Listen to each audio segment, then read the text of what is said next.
You never watched 90 Day Fiance or 90 Day Married? That show is fake. That show is fake. And that Jamaican man was ruining that woman's life. Yo, he was. Ruining her life. Yo, he took her to the bank. He took Shorty to the bank. Yo, there was an episode with the African guy. I think he's from Nigeria. Yes. Dating an old Yes. lady, yo. Talking, oh, man, I felt so bad for the lady. But she wasn't really good anyway. Yeah. This is that.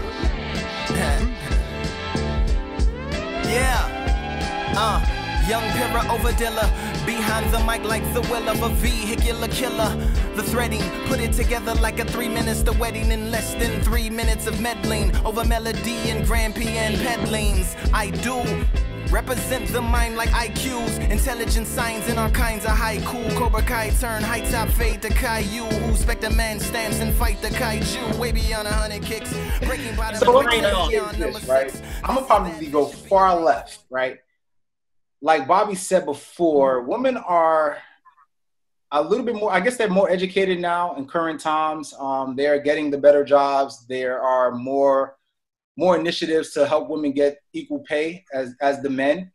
But I feel as though in the workplace, right, men have been faced with the challenges of not being promoted, not getting the jobs that they are qualified for because a strong black man is seen as a threat, right? So now you have these men in these situations where they're educated, they're motivated, but they can't get to the position that they're inspired to get to, and you throw them out into the world to meet their counterpart, a strong black woman who is actually getting those positions and getting those opportunities that they are not being allowed because they are perceived as somebody who's either too aggressive or somebody who's just seen as a threat to the organizational, foundation, right?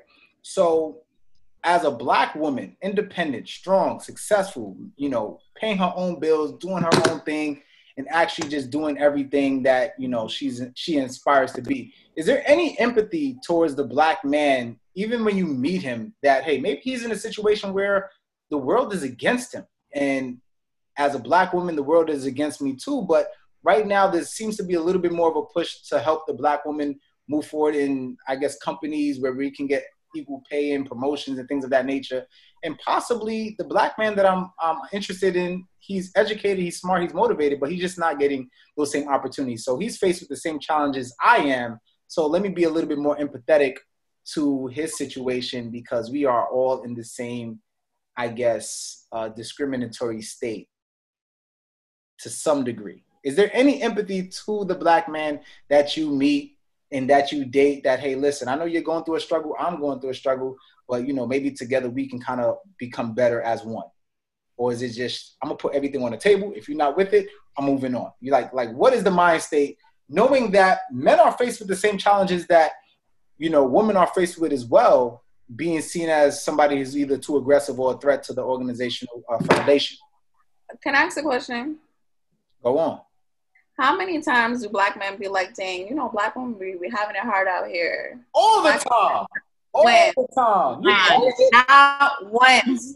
No, we need to stop making excuses, right? Because black women never get the same courtesy that black men have. So I don't feel empathetic towards them. Hold on. Black men don't get the same courtesy as black women?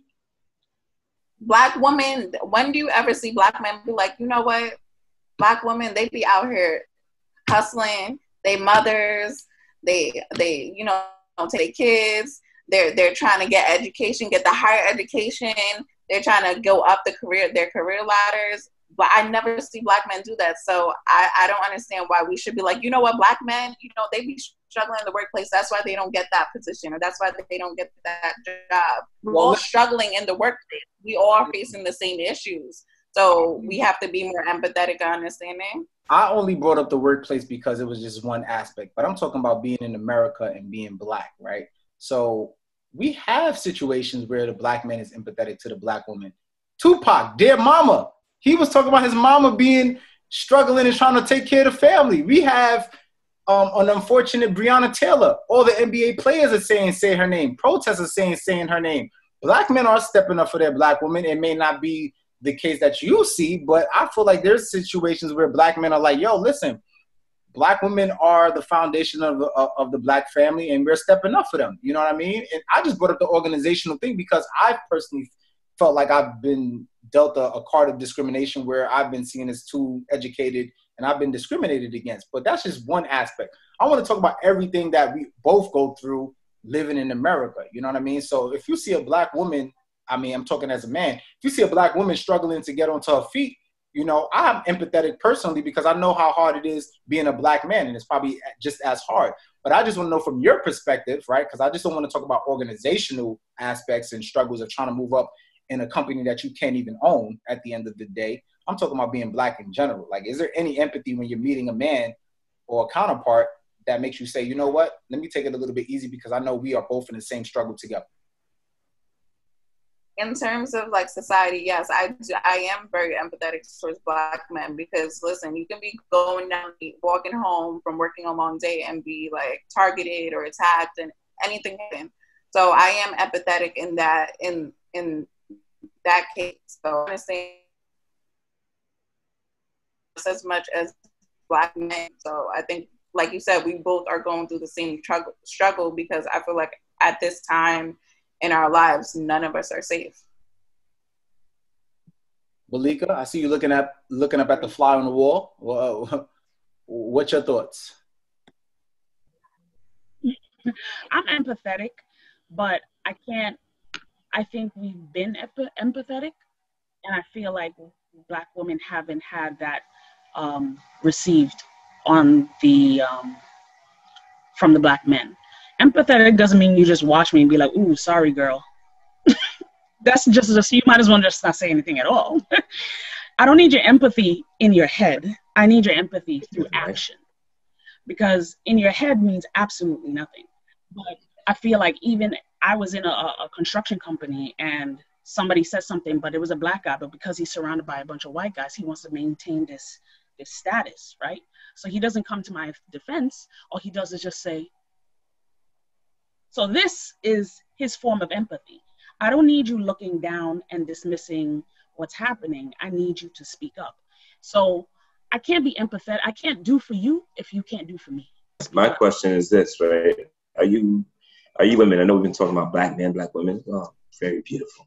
But are you limited to Black men, or now have you decided to expand your search for your soulmate in other races? Like, are you now, it's just, Black men have not protected us enough or have not been there for us enough. So we're now expanding search to Chinese and Asians. And I can't do without you. And sometimes I can't deal with you.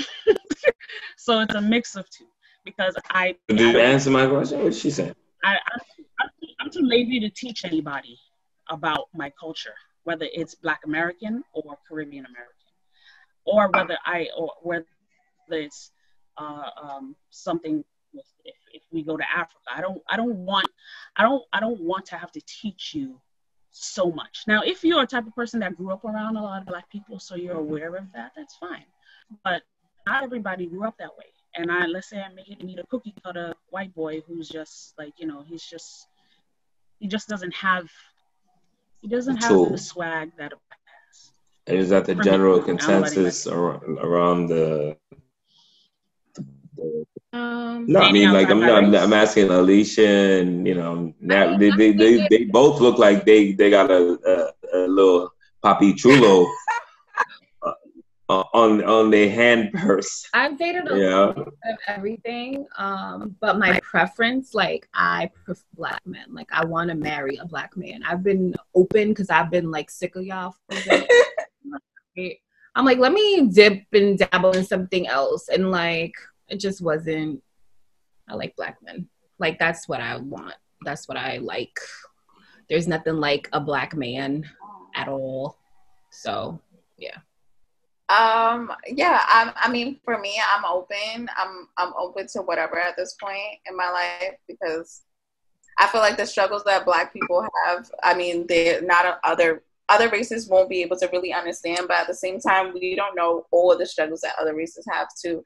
And you don't know how we can relate. So I'm open to whatever. I mean, I grew up in diverse environments all the time, so that's why I'm like more open. I would love to have a Black husband and Black kids and stuff like that, but I mean, you never know what can happen. You never know who God can present to you. So I'm open to whatever. So, all right, we heard Malika, Natalie, and Alicia pretty much say they are interested in the Black man, right? But we also heard them in the same breath saying that the Black man has been on some BS, right? So I want to hear what other races have you had experience with, right? Like, I don't want to hear the story. I just want to know what other experiences you've had with other men outside of the Black race. Just give me a list. If it's Caucasian, Hispanic, I don't know, French, whatever. Let me hear it around the table, and then I want to ask one final question to kind of get to a point I'm trying to get to. Alicia, you could go first. Okay. So aside from Black men, I've dated a white boy. That was sweet. It was uncomfortable. He was cool. He was a cool white boy. Like he had swag, but it was uncomfortable because people were always staring. That's number one. New York? Huh? In New York? Yeah, people were looking. Yeah. They look like I never like, you know, if I see a Black female with a white guy, like I might glance, but I'm not going to be like, people were looking. Like it was weird. Culturally, we are very different. And like that becomes like, I just don't feel like she's like Malika said, I don't feel like explaining certain things. Like if you say nigga by accident, like I might pop off, because at the end of the day, like I know you're not racist, but you're not allowed to say nigga. And like him and I have had that conversation. Like he said it and I was like, listen, I'm like, that makes me feel uncomfortable. Like I don't want you to use that with me. And he's like, oh, but my boys, because he had a lot of like friends that were Black, and I guess they allowed him to say that. I was like, well, that's them. Like you can't say nigga around me. Like you just can't. And it became how long you date this man for after he said nigga? Like 5 years. I don't know, 5 years. Wasn't long. We went to Dubai. No, it was not long, but it was just weird. And then I've dated like Latino guys, which is also like they don't think they Black. I don't got time to have that whole conversation because you're Black. So yeah. I've only dated a Spanish guy. Same. Really? Only, yep. One other race I don't mind is the Middle East. That's the most. I think Middle Eastern is my next Black. Do that. No. No. You got a warning? Say Why? no. The No. Middle Eastern is your next Black. Because do I don't. We gotta add Samir to this. Yeah, we gotta. Yeah. But why not? That's a whole nother pot. That's a whole nother thing. Oh no, we have to have this conversation. I want to know why. You gotta hear it. They are good men, right? But they are very possessive. From my experience, I can't speak for all of them. They are good men. They will take care of their women, but they are very possessive. That's number one. Number two, I'm not gonna go. It's too deep to even. I don't want no Middle Eastern people being mad at me. So Bobby. That's it. Bobby, man, you know what the remedy is, right, Bobby? But they take good care of their women. They're like they're care. You know, they're good caregivers. Yes, they are. Bobby, you know what the They remedy can't is, take right? us. For these women. What's the remedy? I need an African man. That's what it is. Do you have a favorite food? Yes. Good. What is your favorite food? Whatever food you like. Man, y'all just need to know what? Yeah, So when these Africans can scam me, I'll pass y'all. Him? Listen, man, we're gonna make sure y'all fed. We're gonna make sure y'all I don't need you sending me $3,000 checks. Talk about this in your account. I don't want that smoke. Ah, I see the two of you are getting along. All right, so we heard a little bit about the trials and tribulations that these women are facing living in New York City. So we are moving forward on to the wrap up, which is the chop up questions we have. We just ask a random question, try to get a little bit more of insight as to how these women are thinking.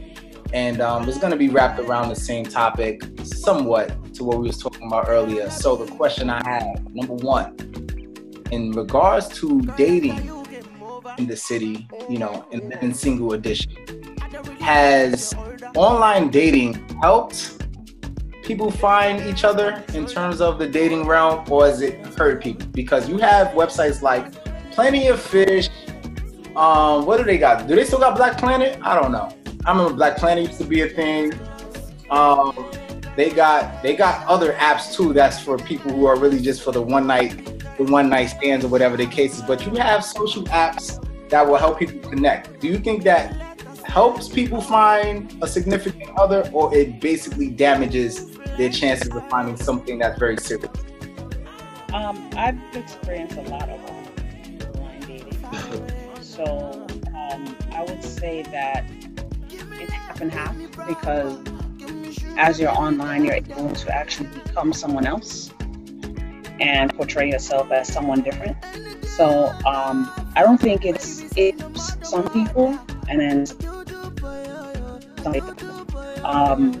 It kind of helps, let's say, the introvert who may not feel that open to just walking up to someone in a venue or a bar or whatever, you know, wherever you guys are, and to just talk to someone. It leaves room for those people that can't just go there and just meet people, who just don't have it in them.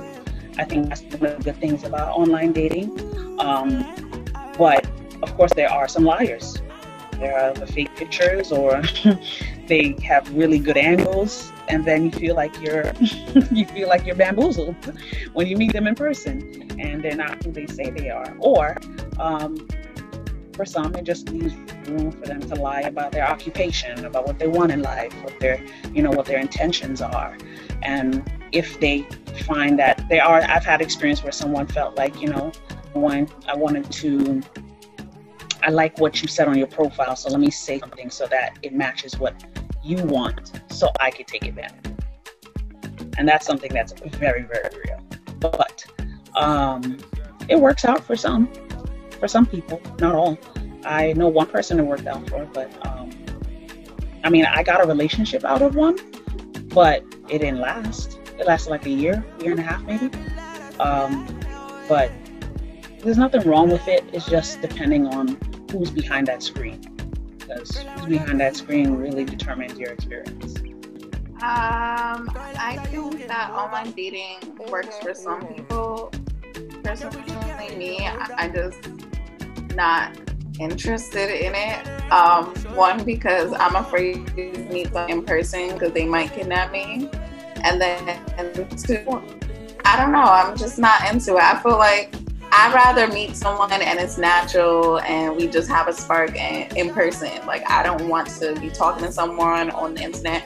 Like, you talking to someone on the app, you ask them what you like, what do you do for fun, what do you do for a living, and it just, after a while, I feel like it just dies out, and I just don't feel like it works. I like the old school method of just meeting someone, you see someone, and you gotta holler at them. Better holler at them. What you think this is, Love and Basketball? They see you passing by the block and be like, yeah.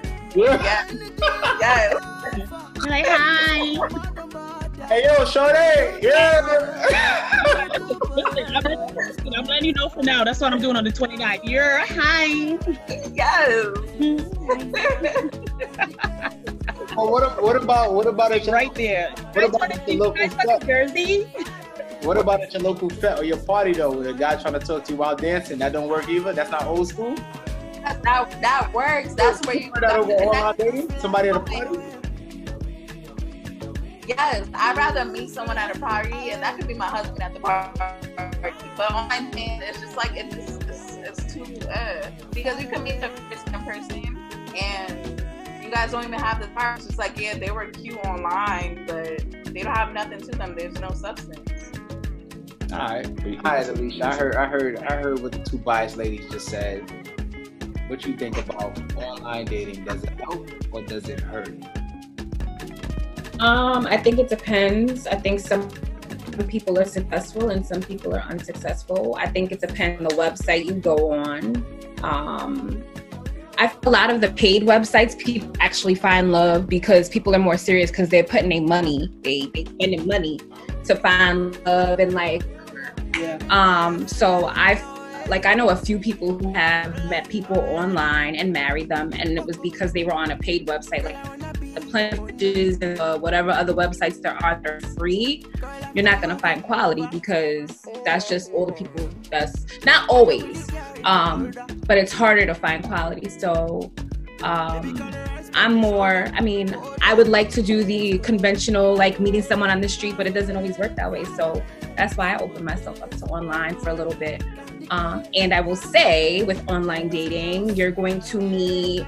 There will be like one decent person out of 100, and like trying to find that person is like really frustrating. It's like annoying, but there are some decent people